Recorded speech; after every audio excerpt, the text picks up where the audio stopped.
Alright guys, so I was reading the book, The Light We Carry by Michelle Obama. That is my current reading. The current book I'm physically reading. I do have another book on the Kindle and several on Audible, but right now I'm trying to really focus on reading physical books. So if you don't already know, I have been doing 100 days of sock knitting and reading physical books for my 100-day project. Both things, I wanted to get back to reading a physical book. I do a lot of audio, and then I also want to use my Kindle Paperwhite, but I also wanted to knit some socks this year. So I've already finished one physical book, as well as as well as one pair of socks. So you've already seen that on this channel. Alexa, stop. 6-minute timer stopped on Kimberly's Fire TV Cube. Sorry guys. So I am currently reading The Light We Carry by Michelle Obama. And after we chat a little bit, I will do a little bit of a reading from the book. This is something that really stood out to me because if you didn't already know, Michelle Obama started knitting during the pandemic, like a lot of people did. Like, people started knitting, crocheting, and crafting during the pandemic. And so I think I'm not even getting my hands in the frame. Anyway, so at the very beginning of the book, after the introduction, she starts talking about her knitting journey, and it just resonated so much with me that I wanted to read a bit of it and just really explain how I connected with it. So here we go for the reading. I was in a low place when I finally got around to picking up the 2 beginner-sized needles I'd ordered online.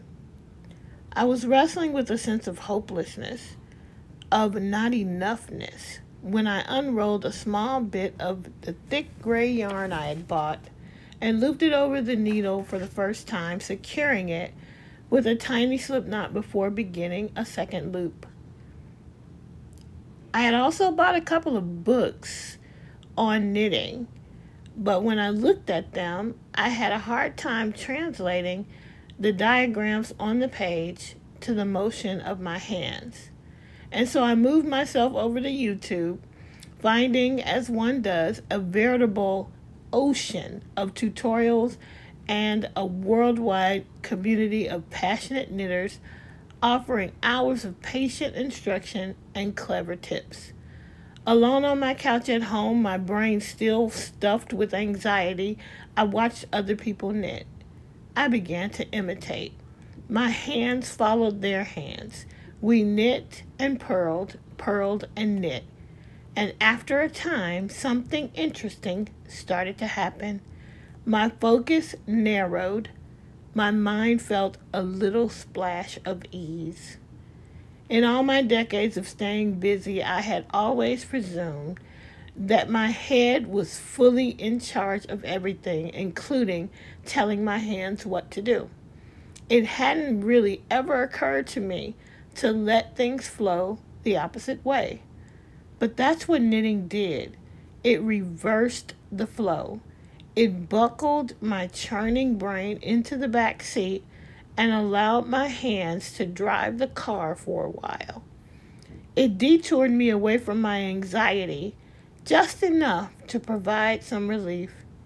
Anytime I picked up those needles, I'd feel the rearrangement, my fingers doing the work, my mind trailing behind.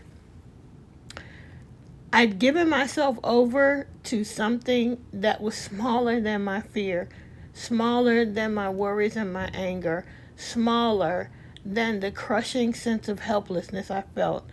Something in that tiny and precise motion on repeat, the gentle rhythm of those clicking needles, moved my brain in a new direction. It put me on a certain road, one leading out of the wrecked city and up a quiet hillside to a place where I could see with more clarity, where I could spot some of the landmarks again. I thought I should just mention that she's really talking about where she was at right in the midst of the pandemic. Just in case I wasn't clear about that, that is where some of that emotion is coming from. All that we suffered through and everything. Okay, bye. All right. Hopefully you can see that color variation and how that is knitting up to where it's more of a solid, more dappled. Now it's lighter, more the pink. Anyway, so I got a bit of a mistake, so this is going to be out of the frame for a minute while I fix it, and then I'll be back in frame in a minute with my hands. I don't know, maybe it's not a mistake. Something didn't go right.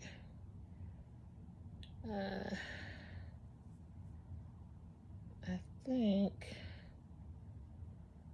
I don't know, I think I got it. So I hope you enjoyed that reading. I certainly did. Okay, now I think I fixed it. I hope I did anyway. Maybe I might make a hole. I don't know. Anyway, so here's why that resonated with me so much. You know, for many years I have talked about how I started crocheting. And I actually mentioned on the channel more than once that here's another mistake. Sorry. That's what happened when you're not.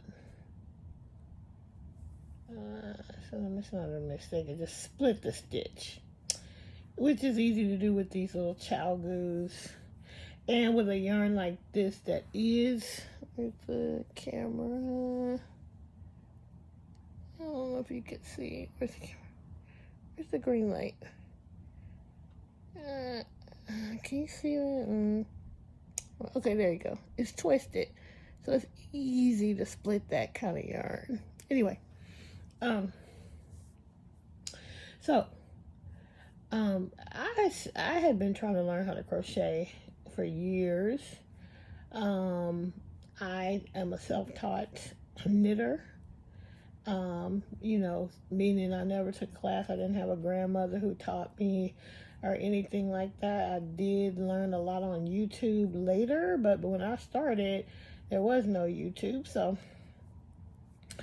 yeah, some things I had to unlearn, but yeah. But then I wanted to learn how to crochet, and man, it would not click. And until something happened during the time when Steve and I had been, you know, basically suffered a great loss, and I was in so much pain and so much grief, and there was only so many things I could handle. Right, I could only handle certain kinds of media. I never could understand why, but what only thing I could think of as far as crochet is that my brain just really needed to focus on something, and the crochet, trying to learn how to focus on it, trying to learn required a lot of focus, and it just sort of clicked. It's just like, you know, like the the Red Sea split, and I could see clearly the clouds moved, and I could clearly see the sun. It was like a sudden thing. And I really think that what Michelle Obama wrote in that last clip I just read about how her mind narrowed, it just, her focus narrowed and her mind just had a splash of relief. I think that's what happened. I mean, I've never been able to put it so eloquently, but I think that my my focus narrowed into crochet, and I think it's because I really needed to. I really needed to, and the splash of relief was just the relief that came from not thinking about the grief, not processing the grief in that moment. That is what the crochet was doing for me, and why I was so ready for it during that time. I just needed a break. I needed respite from the pain, and I think that is why I was able to finally click with crochet. And absolutely, the way Michelle Obama wrote it, it just completely resonated with me. So I just wanted to share that with you guys. I hope you're doing fine. Just a little quick video. Another video, a long actual vlog style video is coming. But yeah, just wanted to share that real quick. Sorry if I'm off frame a lot with this. Anyway, talk back soon.